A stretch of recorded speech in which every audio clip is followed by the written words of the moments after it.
once on a mountain where it never rains. I was once on a mountain where I felt no pain.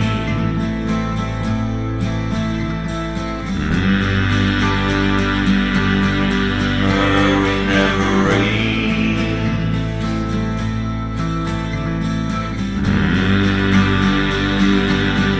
Where I felt no pain. I was once on a mountain where I had no name. Where I had no name.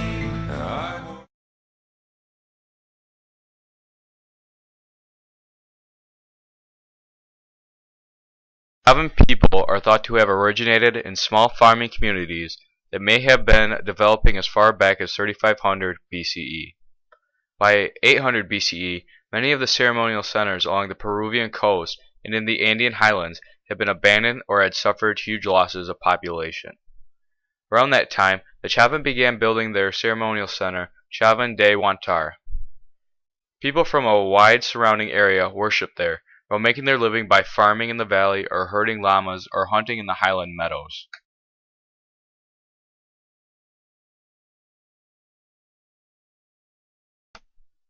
Little is known about the governing of Chavin de Huantar, but such a large and powerful ceremonial center must have had a strong administrative system in place. The priests in Chavin de Huantar almost certainly had a great deal of power. The priests, the administrators, and wealthy traders probably made up an elite group of rulers in the community. It is also likely that nearby farming villages sent crews of workers to public building projects as a kind of tribute payment to the religious center.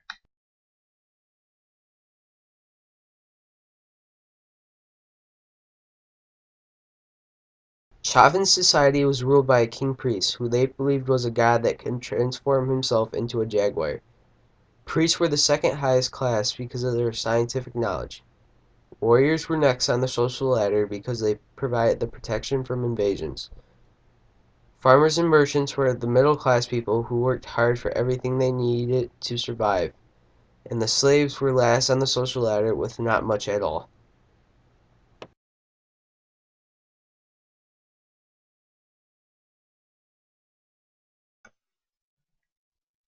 The nature of the Chavin religion will probably always remain a mystery, but it is of great interest because some of the distinct features that emerged helped from the basis of all the major Andean religions.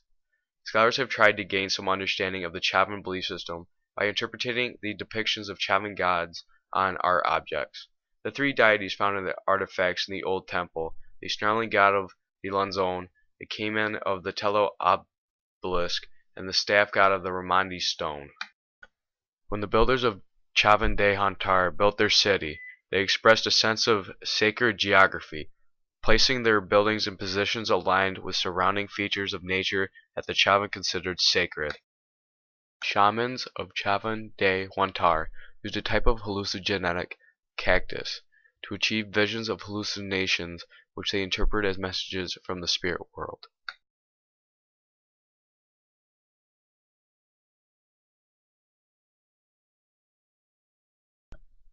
The region of the Chavin was located in the northern highlands of present-day Peru, at the head of the Moronon River Valley, about 250 miles north of Lima, the capital of Peru.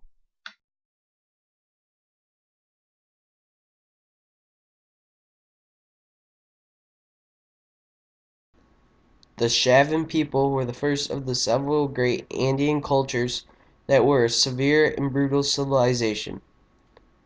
Their extraordinary skill with stone carving techniques helped to build weapons that helped defend against attacks and hunting for food.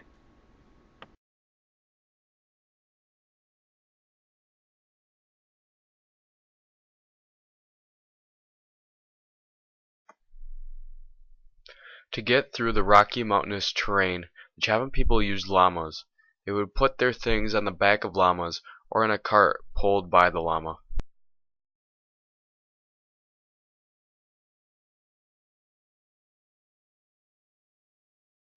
The Chavin opened the way to the progress of architecture in South America. Chavin architecture is creation based on the functional values of shapes.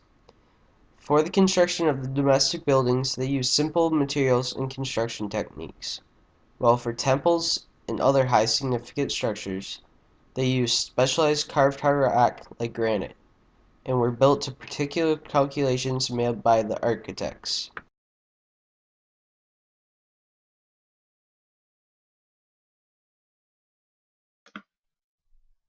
The art of the Chavin is difficult to interpret with its abstract designs.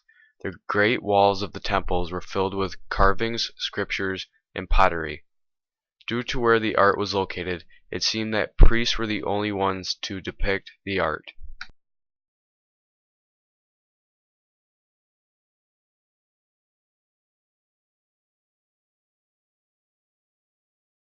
Restricting the Chavin from trade was the mountain terrain. Initially, it took a tremendous effort to carry things to the ceremonial center. Starting at 500 BCE, the Chavin people were beginning to use llamas as transportation. The mountains were no longer a disadvantage. As a result, people began to become quite rich.